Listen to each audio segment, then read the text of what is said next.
Hebreus, capítulo 10, versículo 35 e diante. Diz assim: não rejeiteis, pois, a vossa confiança, que tem grande e avultado galardão. Aqui o apóstolo, que para mim foi o apóstolo Paulo que escreveu o livro dos Hebreus, ele diz algo aqui muito forte, muito profundo, dirigido pelo Espírito Santo. Ele disse: não rejeiteis a vossa confiança. A gente tem que tomar muito cuidado para não rejeitar essa confiança que nós temos em Deus. Porque tem pessoas que começam com todo vapor, com todo fervor, crendo em Deus, confiando em Deus. E tem muita gente, porque confiou em Deus, teve livramento, teve cura, teve portas abertas, salvação na família. Mas, infelizmente, com o passar do tempo, por causa das aflições, por causa das tribulações, das angústias, da ansiedade, excesso de preocupação, a pessoa começa a rejeitar, desprezar essa confiança que ela tinha em Deus. Antes ela confiava em Deus de todo o seu coração. Hoje ela já não crê tanto de todo o coração. Por quê? Porque entrou, às vezes, uma pontinha de dúvida. Às vezes, entrou um pontinho de incredulidade, de incerteza. Ou, às vezes, uma pontinha de desespero, de desânimo. Então, aqui está bem claro: não rejeiteis a vossa confiança. Não rejeite, não despreze essa confiança que você tem em Deus. Não rejeite a palavra que Ele te deu. Continue crendo. A Bíblia diz no livro de Provérbios, capítulo 3, versículo 15, que nós devemos confiar em Deus de todo o nosso coração. De todo o nosso coração. E não te estribes no seu próprio entendimento. Quer dizer, não te apoies no seu próprio entendimento. Porque se a gente rejeitar essa confiança que nós temos em Deus, nós vamos apoiar o nosso entendimento em outra coisa, no que a gente acha, em certos conselhos. E aí vamos perdendo o foco. Por isso, não rejeite a sua confiança em Deus. Continue crendo dele de todo o seu coração.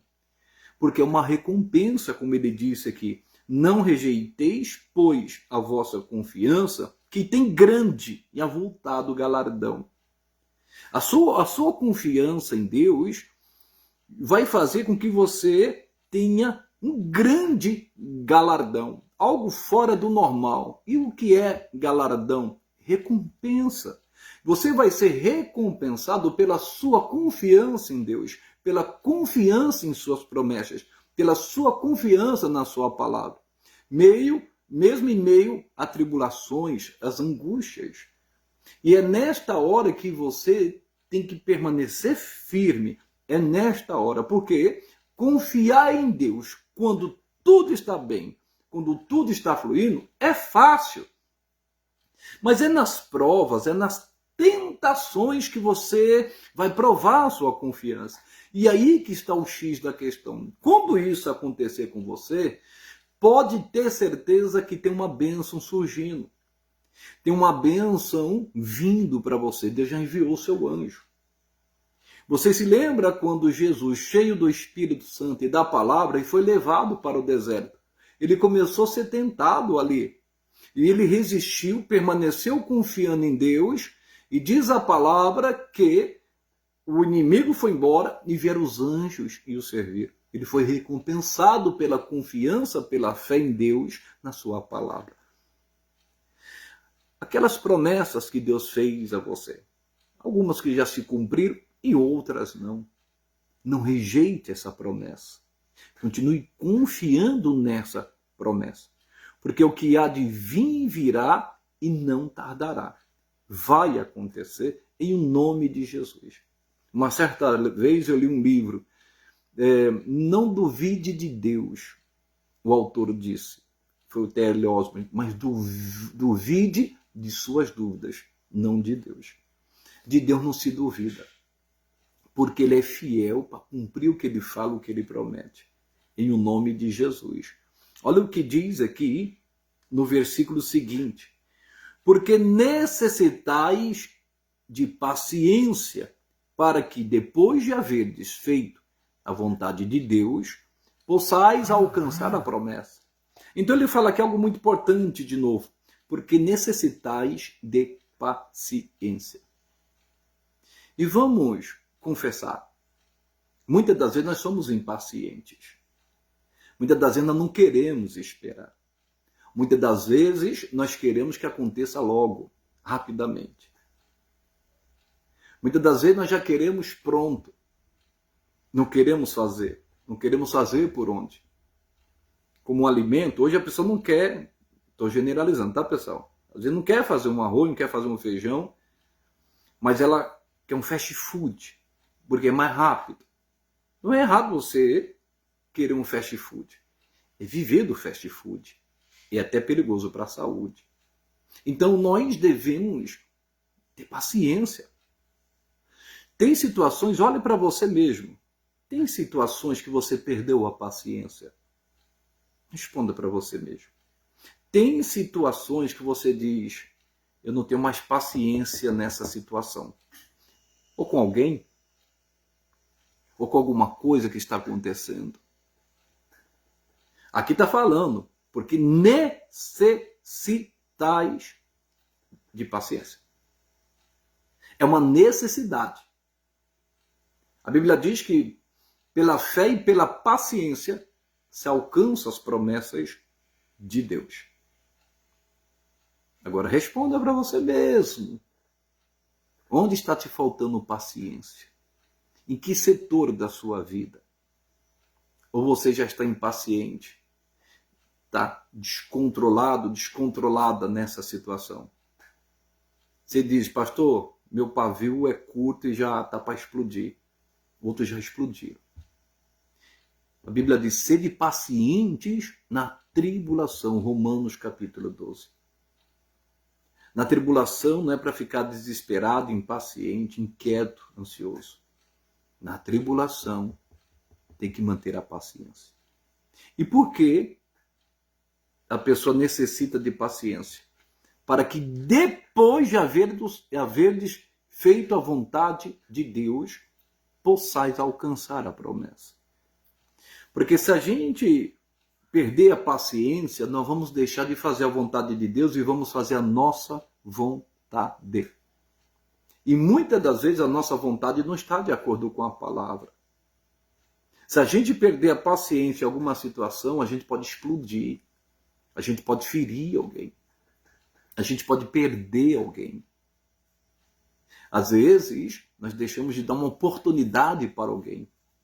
Às vezes a porta é fechada. Ou perdemos oportunidade na vida. Por quê? Porque perdemos a paciência.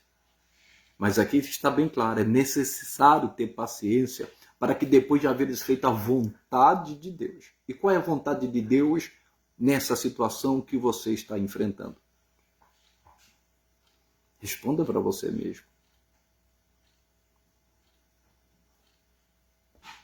Você precisa fazer a vontade de Deus. Pastor, mas eu não tenho mais paciência com essa pessoa, com isso.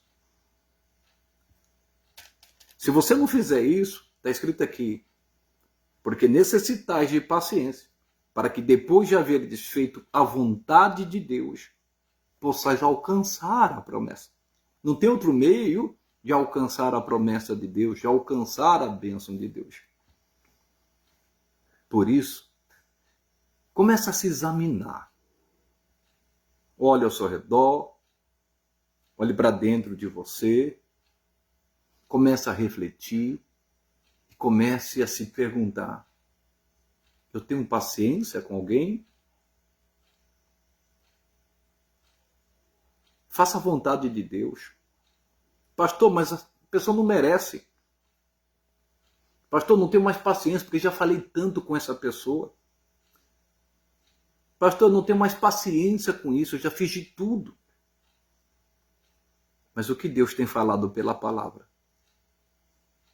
Você tem uma promessa. Deus prometeu salvar a sua casa. Deus prometeu salvar sua família.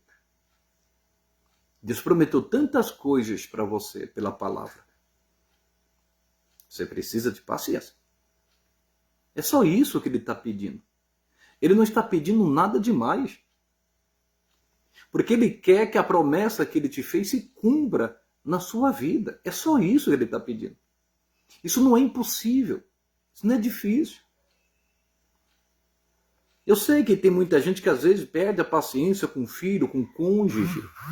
Ministerialmente falando, perde a paciência. Mas eu estou sendo usado por Deus aqui. Pela misericórdia dele. Ele quer te abençoar. Ele quer que você alcance a promessa que ele te fez, o sonho que ele te mostrou, a visão que ele te mostrou. Vai acontecer no tempo determinado. Porque olha o que diz o versículo 37. Porque ainda um poucochinho de tempo, o que há de vir, virá e não tardará. Essa palavra poucochinho significa menos que um pouquinho. O que para a gente parece tão distante, para Deus é tão perto. Um dia para Deus é como se fosse 1000 anos, e 1000 anos como se fosse um dia. O nosso erro é que a gente quer que as coisas, as promessas de Deus se cumpram no nosso tempo. Mas nós devemos entender que tudo que Deus faz tem um propósito. Tudo tem um propósito. Se você ler Atos, capítulo 16, tem um entendimento que Deus me deu alguns anos atrás, onde o apóstolo Paulo expulsa o demônio de uma jovem, tinha um espírito de adivinhação. E os seus líderes, seus senhores, a tinham ela como escrava e ganhava dinheiro com essas adivinhações. Só que aquele espírito que fazia isso foi expulso e ela não adivinhava mais. E eles perderam o lucro. E por causa disso, mandaram prender Paulo e Silas. E eles disseram, olha, esse homem fica ensinando um costume que nós não temos costume. E eles apanharam de vara, foram presos por fazer a vontade de Deus e libertar uma moça. E o carcereiro era tão insensível também que foi lá e amarrou os pés dele no tronco, nas correntes. E Paulo e Silas ali, irmãos, em nenhum momento murmuraram, em nenhum momento criticaram a Deus. Foram pacientes, imagine. Eles apanharam de vara por fazer o bem. Foram presos injustamente. Mas, perto da meia-noite, eles começam a louvar a Deus, eles começam a adorar ao Senhor. E diz que, de repente, veio um terremoto. E as prisões de todos se abriram. Quando o carcereiro quis se matar, o apóstolo Paulo disse, não faça tal coisa, porque nós todos estamos aqui. Se ele fosse uma pessoa vingativa, ele diria, não, pode se matar mesmo. Não, ele se converteu. Antes dele se converter, ele perseguia os cristãos, ele perseguia aqueles que eram contra a lei, e mandava matar. Como o primeiro mártir, Estevão. Mas ele se converte. O amor de Deus domina o coração dele. Ele foi transformado pelo Evangelho. Ele nasceu de novo. E ali Deus operou esse grande livramento, e vendo um terremoto, abriu as prisões de todos que estavam ali, mas ninguém fugiu. E o carcereiro falou, todo trêmulo, o que é necessário para que eu seja salvo? Paulo disse, crê no Senhor Jesus e será salvo tu e a tua casa. E lhes pregaram o Evangelho. E diz a palavra que o carcereiro se batizou naquela mesma noite, como também toda a família. Às vezes até coisas ruins vão acontecendo na nossa vida para que o propósito de Deus se cumpra. Deus permitiu Paulo passar por todo esse processo para salvar o carcereiro. Por isso que ele foi parar na prisão. Deus queria salvar o carcereiro e a família dele. E às vezes nós vamos ser espancados na vida. Vamos ser perseguidos. Muitas das vezes vão nos denegrir, falar da nossa reputação, vão nos criticar por causa da nossa fé. Mas pode ter certeza, em tudo isso tem um propósito. Em tudo isso Deus quer alcançar alguém. Deus quer salvar alguém. Quando isso acontecer com você, não pare de louvar e não pare de adorar. Continue servindo ao Senhor, como Paulo e Silas. E Deus salvou todos eles. Então, porque ainda um poucochinho de tempo, tem mais um poucochinho de tempo, o que há de vir virá e não tardará. Falta mais um pouquinho, menos que um pouquinho. Espera. Porque está escrito aqui, o que há de vir, virá, vai se cumprir. Precisamos ter paciência nesse processo, em meio às injustiças, em meio às perseguições, em meio às detrações, às maldades, porque o mundo jaz no maligno, mas nós somos luz do mundo em Cristo. Nós não podemos perder a fé e a esperança. Não podemos rejeitar a confiança que nós temos em Deus por causa das circunstâncias, é o que eu vou falar agora. Deus me deu entendimento, diz assim, mas o justo viverá da fé. Guarde isso, o justo viverá da fé. Quem é um justo? Aqui, quando a Bíblia cita o justo, é aquele que foi inocentado por Cristo, pelo sangue de Jesus. É aquela pessoa que se arrependeu de seus pecados, entregou a sua vida a Cristo. Essa pessoa se tornou uma pessoa liberta, justificada pelo sangue de Jesus, porque Jesus levou os pecados dela. A partir desse momento, essa pessoa que foi justificada, que se tornou filha de Deus, o justo, ele vive da fé. Ele não vive de circunstâncias. Ele não vive de emoções. Ele vive da fé. Porque as emoções mudam. Uma hora estamos felizes, outra hora estamos tristes. E a Bíblia diz, se você está alegre, cante louvores. Se você está triste, ore. Então, nós não vivemos pelas emoções, porque elas mudam. Nós não vivemos de circunstâncias, porque elas também mudam. Nós não vivemos pelo que vemos, mas nós andamos pela fé. E o que é fé? A fé é a certeza daquilo que se espera. Hebreus 11:1. É a convicção daquilo que se espera. A fé vem pelo ouvir, ouvir pela palavra. Romanos 10:17. O que é isto, pastor? O justo, ele não vive de circunstâncias. Ele não vive pelo que vê. Ele não vive da dúvida. Ele vive daquilo que Deus disse a ele pela palavra. É a prova daquilo que não se vê. É o firme fundamento, é a convicção, é a certeza daquilo que se espera. Como assim? A certeza daquilo que se espera. Porque quando ela ouviu a palavra, a pregação, meditou na Bíblia e falou ao coração dela aquela palavra, ela tem a certeza que aquilo vai acontecer. Ela espera por aquilo. Ela espera pelo que Deus falou a ela, pelo que Deus prometeu a ela pela palavra. O capítulo 11, versículo 1 diz isso. E a prova das coisas que se não veem. O justo, ele não está vendo, mas ele crê nas promessas se cumprindo na vida dele. Ele não está vendo agora, porque ele vive pela fé. Foi diferente de Tomé em algum momento. Tomé, ele disse, quando falaram que Jesus ressuscitou, ele disse, se eu não ver os cravos nas mãos, se eu não ver ele furado do lado, de maneira nenhuma crerei. E depois de 8 dias, quem aparece lá? Jesus Cristo. Jesus Cristo apareceu. Oh, irmãos. E às vezes as pessoas pensam que Tomé era um incrédulo. Ele não era, não.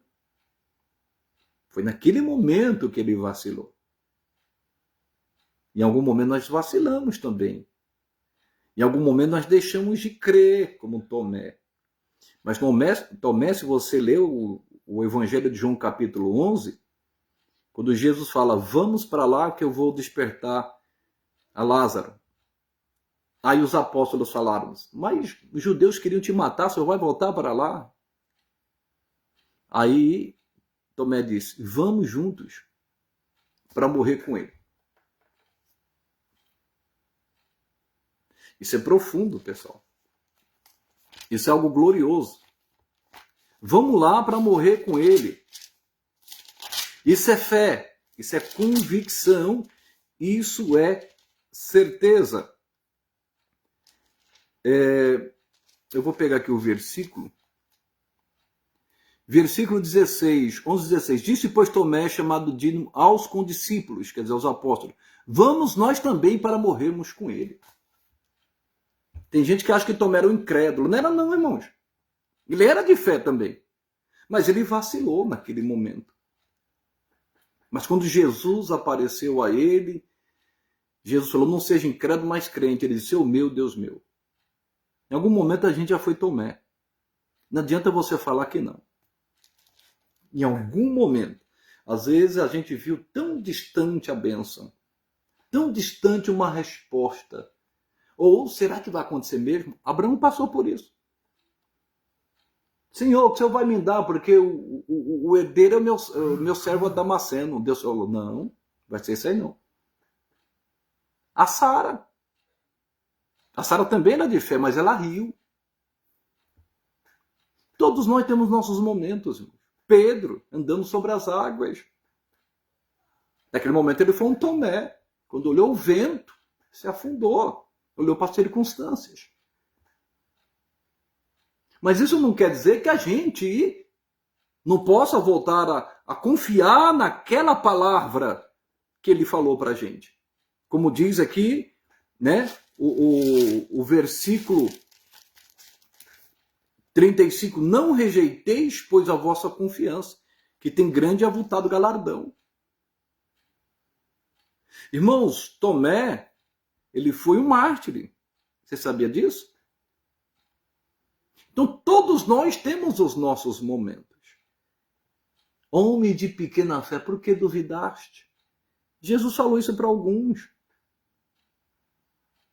Eu quero dizer para você, ele não mudou. Ele é o mesmo ontem, hoje, eternamente. Tomé não foi mais o mesmo. Naquele momento ele vacilou.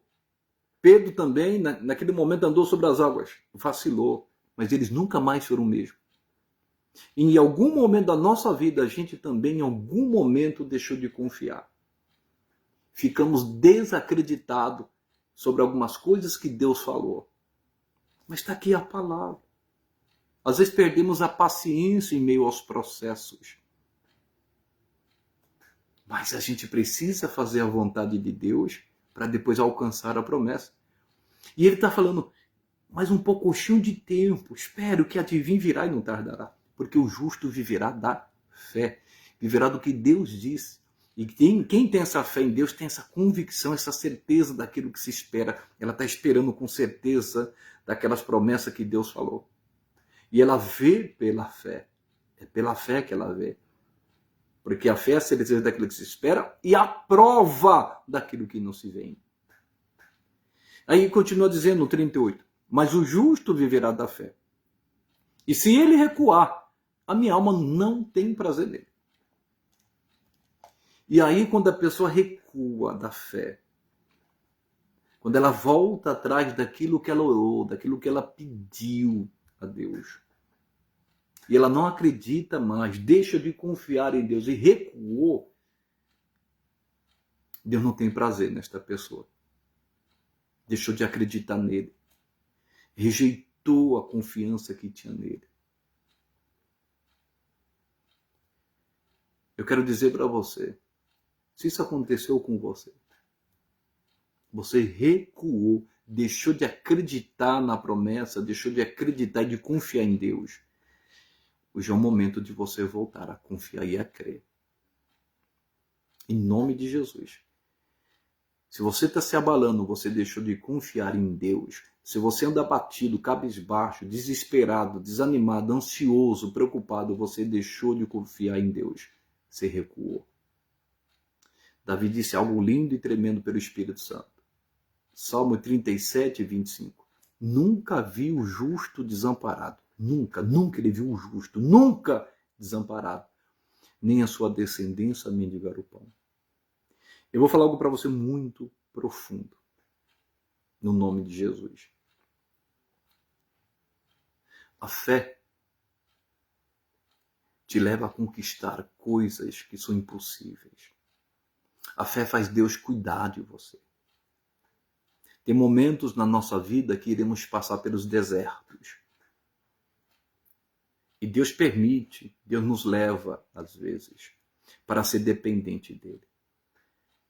Eu quero dizer para você que quando Deus libertou o povo do Egito, eles despojaram os egípcios, pegaram ouro, pegaram prata, pegaram bens materiais, despojaram mesmo os egípcios e foram para o deserto. Mas esses ouros, essas pratas, esses bens que ele tinha, não resolveria a fazer certas coisas no deserto. Por quê? Porque em certos lugares faltava água. E o dinheiro, como que eles iriam comprar? E tem gente que ama o dinheiro, apegado ao dinheiro, que é a raiz de toda espécie de malícia. Não é ruim ter dinheiro. Pelo contrário, você precisa pagar suas contas. Deus é o dono do ouro e da prata. Toda riqueza.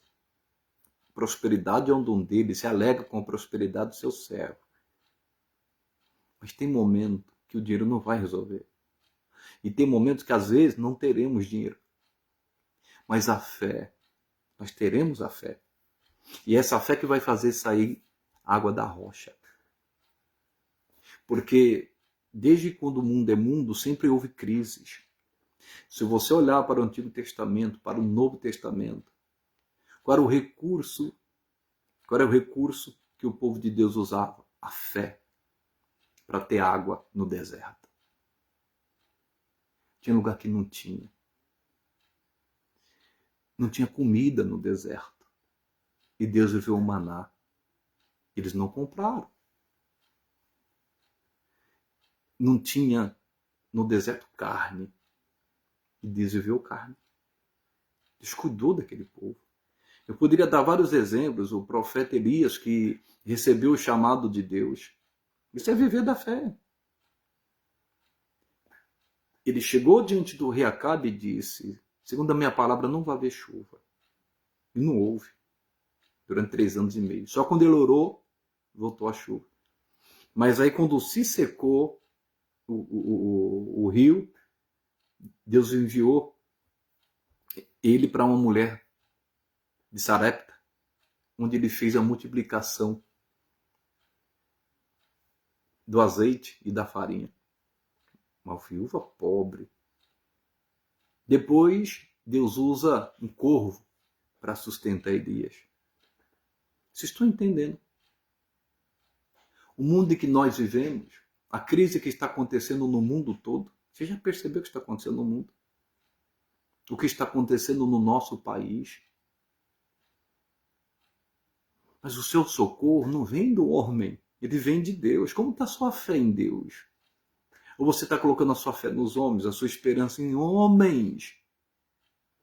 Eu quero dizer para você, Jesus é o único que pode dar o recurso que você necessita. A Bíblia diz que Jesus fez 2 multiplicações de peixes e pães. E na segunda multiplicação de peixes e pães, a Bíblia diz que uma multidão estava seguindo Jesus por 3 dias, não tinha o que comer, não tinha o que beber. E Jesus fez a segunda multiplicação. Porque aquele povo seguia Jesus. Então tem momentos que vai faltar recurso para a gente.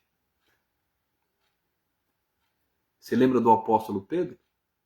Quando os cobradores de impostos chegou e falou assim: seu mestre, e vocês não pagam não o imposto?